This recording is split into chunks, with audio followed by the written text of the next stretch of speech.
The first new for 2018 coaster I got the chance to ride is Time Traveler at Silver Dollar City. This is by far one of the coolest new coasters opening this year and is a must ride. I was absolutely blown away by this creation, so let me talk a little bit in depth about what you can expect when you go to ride Time Traveler, Silver Dollar City's newest roller coaster. Going over some of the basics, this is a MACK ride spinning coaster and is actually a controlled spin. I like to think of it more like a rotation. Think of it like a change of scenery. So instead of thinking about spinning uncontrollably throughout the track layout, it's more about every time you ride it, you're gonna see a different part of the ride and feel different things because of the way that you might take these elements. So for instance, you might go down the first drop forwards, backwards, or sideways. And the same goes for any of the inversions and the launches. Where else can you experience a sideways launch or a sideways zero-G roll? So it is a really weird experience, but it is without that dizzying feeling that you get when you ride teacups. So I know there were some that were worried about the controlled spin, but let me tell you, there is nothing to be worried about.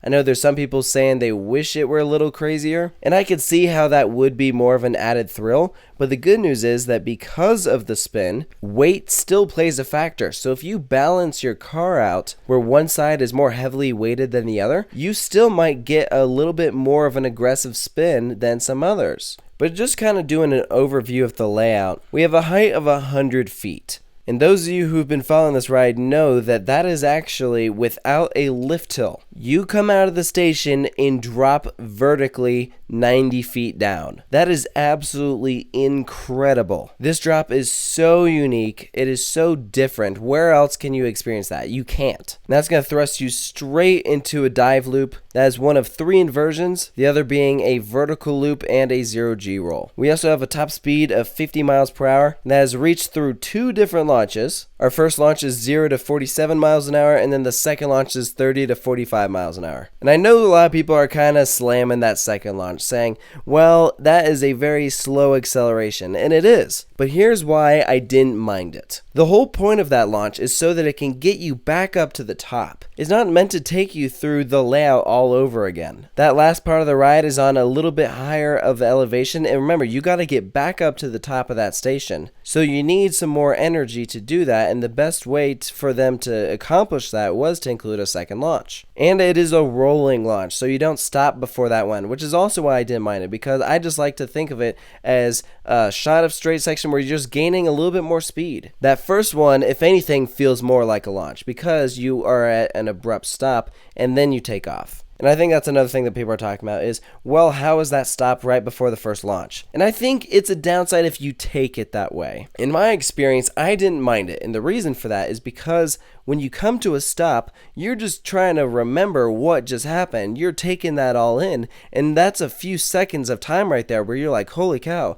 wow, we just went down this crazy vertical drop out of the station, went through an inversion. That was a weird feeling. And then right as you're thinking that, you start to take off again. And that's really just something that you can't experience unless you come out here and ride Time Traveler. If you're just watching the POV, then I totally understand why you would say, yeah, that kind of stinks because the ride would just have so much more momentum if it were a rolling acceleration like the second one. And that is a valid point. And you know, I don't know. It's tough to say whether the ride would actually be better if that first launch were a rolling acceleration. We may never know. But as of right now, I did not mind it. I thought that I would going in, but I didn't. Now, one thing for me to mention is that I only got to ride this a handful of times. And that actually wasn't because of the long line. It was actually because I went opening weekend, that first weekend that this ride was operating, and as you can kind of expect with a new roller coaster, it was having some technical issues and it was down about half the day. So if you are coming soon, just be noted that it may be possible that this ride could experience some downtime. I mean, you have to remember there's a lot of moving components with this because you have LSMs, you have new spin technology. There's a lot going on in this ride. So I kind of discussed the layout. I want to talk about the theme next because this is probably one of my favorite all-time themes on a roller coaster. Time travel. What a cool theme. As soon as you walk up to into that entrance plaza and you see this giant sign with this clock and this really cool pattern in the background, and you're walking through that queue. That first level, you aren't really going to see too much. And the main reason for that is because with a long line like this is getting, they needed to fit in all of those switchbacks so that they could pack in more people. So really most of the theming you're going to see on that first level is going to be on the walls. The second level, you're going to get some more stuff on the walls, but also you have in the center all of these clocks hanging down. This looks really cool. They're all unique and decorative. And then we get to the station level on the third floor, and man, this is my favorite. This is one of the coolest stations, I think, of all time. It is absolutely gorgeous. It very much gives off a steampunk feel. Part of which of that is due to the trains, which are absolutely stunning. But I love what they did with the background of this. They have half of this gear built into the floor coming off, and then they have rotating gears above. It's so cool. It reminds me of how Mako, they have the sharks that go by when the coasters dispatch. This has rotating gears the whole time. It really does make you feel like you're in a clock factory. So Silver Dollar City absolutely knocked it out of the park with that theme, especially on that third floor. And moving on to the trains, man, MACK rides, you are not going to be able to find trains out there that are more comfortable than these. Everything from the seats and the restraints, they're so nice. And what's cool about these is when you enter, the lap bar actually does come down,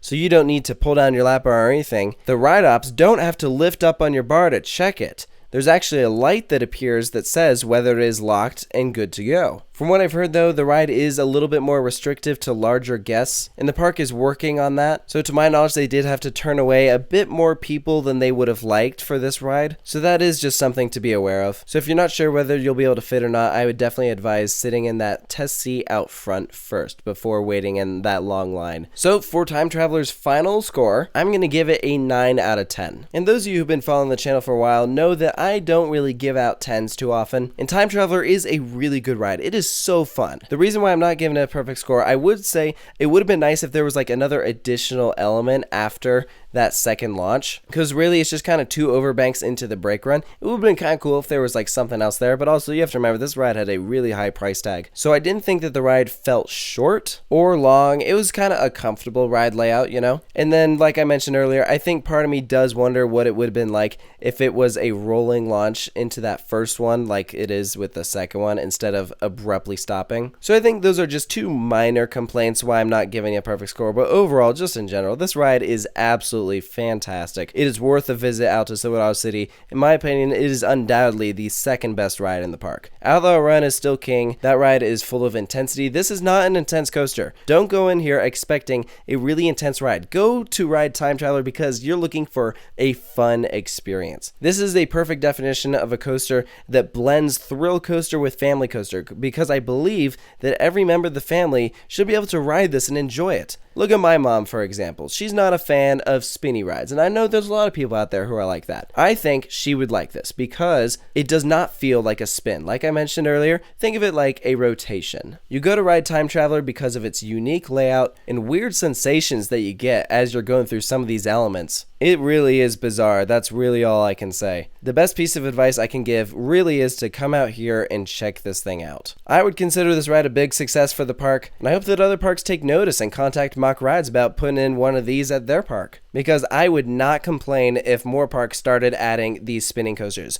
Undoubtedly, Time Traveler is the best spinning coaster in the world. Out of all the spinning coasters I've ridden, none even comes close. But those are just my thoughts on Time Traveler at Silver Dollar City. Let me know what you think of this ride. If you agree with me, if you've ridden it, or if you disagree with me, you can post all those thoughts below. And of course, stay tuned for more coaster reviews coming soon to Coaster Studios. Thank you for watching.